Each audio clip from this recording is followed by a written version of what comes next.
Hi everyone, and welcome to the long-awaited return of Collectomania videos. I'm sorry for the hiatus, but I'm hoping to basically start up a consistent run of these videos once again. Now, first, as you can see, up on the slate, shall we say, is Santa Myers. Now, some of you who follow my Instagram may have seen me post some teaser pictures of this around Christmas time, which makes sense given the fact that this is a Christmas inspired piece. However, here we are in June and this video is finally being posted. Anyway, let's begin. The set consists of Santa Myers himself, a very long handled, what I would almost describe as a wood cutting axe, an icicle covered in blood, a lambson covered in a mixture of snow and blood, and a sack containing presents. First off, we'll start with the base. Now, this is something I think is particularly unique to this piece. I've never seen anyone else do a rooftop style, let alone a Christmas themed one. So it is in two pieces. You'll see the main part of the base, which is a roof, is covered in the flashing lights meant to simulate Christmas lights. These are quite cool in the fact that they are powered by a battery behind, and there are various different modes. You can see in the top right, they do show up quite well in the dark. Once Customs has put an awful lot of detail into this roof, you can see the individual tiles. There's a powdered effect on the top of them, almost as where the snow is settled on them. The second part is a chimney which can be moved wherever you like. There's a nice snow effect on this, and there's also a tiny spot of blood, which I imagine is a small Easter egg or just part of the design from Once Customs here. The base for this piece fits the character perfectly, and what I like in that you could actually have him posed in a variety of positions, almost as if he's climbing up the roof itself or just to the side. There are a lot of different options here. Here we have Santa Myers sack. This is made from a beautiful, almost velvet style material. I really like the way the sack is themed to Santa Myers' outfit with the red and obviously the blue hemming around the top and almost gold stitching. That's a very nice touch. There's a leather style piece of pull cord which does actually close the top of the bag, which again is just one of those small details that Tineyla's done an excellent job on here. Inside there are actually two hand wrapped presents. I've never opened them, of course, because that would ruin the surprise of what could potentially be inside. You never know. The larger square one there could be a head, a new knife, who knows. Let me know what you guys think in the comments. Starting at the bottom of the piece, you can see Santa Myers is wearing, of course, black boots. These have been weathered extremely well by Once Customs. There's a mixture of snow, a few splashes of blood here and there. Moving up, you can see the cuffs around the ankles, and a really nice detail from the costume from Tineyla here. These have been weathered nicely. There's a mixture of dirt and obviously snow.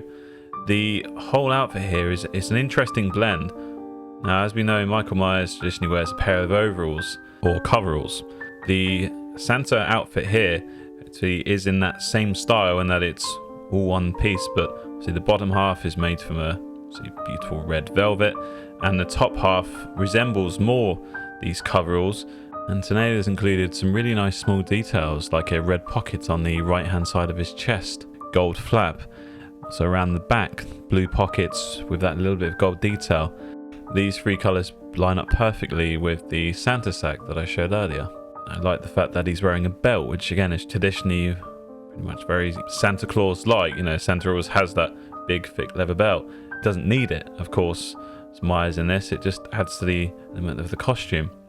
See the cuffs on around the wrists are extremely well weathered as well. One is always top notch on where the weathering needs to place. I don't really feel that he's overdone it or even underdone it on this piece at all. Overall, I'd say the tailoring from Tineyla is exceptional. It's a really interesting idea. She's done a great job on it, and it just brings the whole piece to life. Once Customs has included a variety of weapons here. Firstly, we have this icicle. Now, some of you may be thinking, an icicle, how's that going to kill anyone? Well, let's watch Die Hard 2, then you'll know what I mean. Secondly, we have the traditional lambson. This is covered with a mixture of snow and, of course, blood. And thirdly, we have this very long-handled wood cuttings, fire axe style. It may look cumbersome due to length, but I'm relatively sure if Santa Myers was given the chance to line up, he'd have no issues here. Overall, I think one's done a nice job with these weapons. It gives a wide variety of displaying options, and they're all appropriate to the character he's created here. Now, last but never least, we finally come on to the head sculpt of this piece, and as you can immediately tell, it's very unique. It's not your traditional Michael Myers paintwork in the fact that it's a familiar sculpt. It looks very similar to the almost Blackest Eyes 3, I believe. That was part of the collaboration between One's Customs and Tineyla Customs for the 31 Halloween set. If you haven't already seen that video, please look at the channel and check that out. It's got a lot more of the paint rubbed off, per se. In the original Myers mask, there was some paint rub underneath, which effectively showed the true colour of the mask, which was almost a skin-like tone.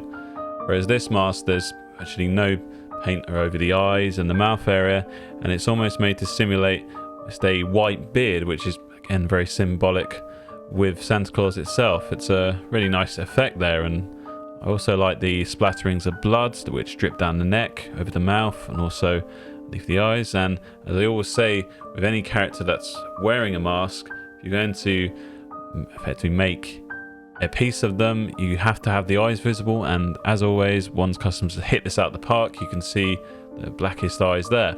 The other very unique part of this sculpt is of course the hair. It's this traditional Santa Claus hair, this ghostly white with an almost tint of blonde.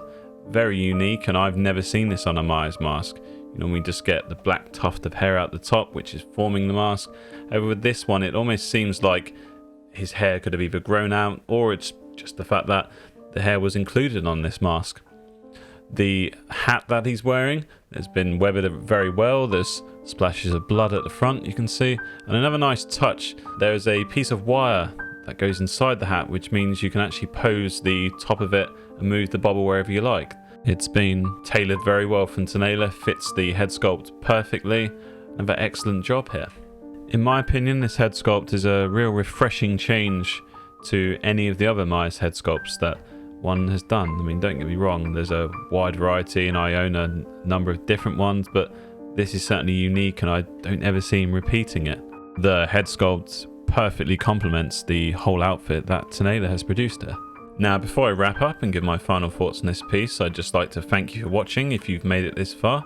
If you have, please put a comment below, just hashtag Santa. That way I know at least some of you are still with me. And if you haven't already, please subscribe to the channel, as well as the bell icon, just so you get alerted when I actually do post new videos, which I promise there is going to be a consistent run of these. I owe it not just to myself, it's the pieces and the artists who make these incredible and wonderful creations. And while you're there, please either give this a like or a dislike, and put a comment below. What did you think of the review? Is it something you'd like in your collection, or is it just a cheap gimmick in your opinion? Let me know below. Now, to summarize, for me this is an incredibly unique piece. Now, I admit it's not going to be for everyone. It's possibly not something that you would display year round, but no one can argue that this is truly one of a kind. The collaboration, again, between One's Customs Tineyla is perfect. Without the custom designed outfit that Tineyla made from scratch, all of those small details to match it in with Michael Myers coveralls, the stitching, the color details where the bag matches the outfit, the details on the cuff, the way the outfit is perfect for that body. It all complements One's wonderful head sculpt, and it's the unique paint job. Like I said, the hair I've never seen on another Michael Myers, probably never will. Again, it's a bit gimmicky, I admit. However, these are the types of pieces I like in my collection. Now, the wide array of weapons, which are that perfect blend between Christmas and Michael Myers. There's almost a Silent Night, Deadly Night thing going on here. If any of you haven't checked out that film, I thoroughly recommend it. It's almost like a nightmare version. If you replace Santa Claus and Michael Myers just took it upon himself, he's the one who judges these kids, or even perhaps the adults. Maybe he does deliver presents to the kids, perhaps nightmare versions of them, and kills the adults. Who knows? It's just a really fun idea, and I believe that's what One and Tineyla had in mind when this is being created. I think what really tops this piece off is the themed base. It really buys into that idea that Michael Myers is going to go down the chimney, just like Santa Claus. One's clearly put a lot of effort in it. It's not something that you can just mock up in a few minutes. It has those flashing lights, it has the settling snow, it has the chimney piece. You can display Myers however you like. I know I didn't perhaps show it in the video, but there's a wide array of options here. Well, that's quite enough from me. If you want sneak peeks of future videos, please check out my Instagram in the link below. Until next time, thank you very much for watching this Collectomaniac video. Goodbye.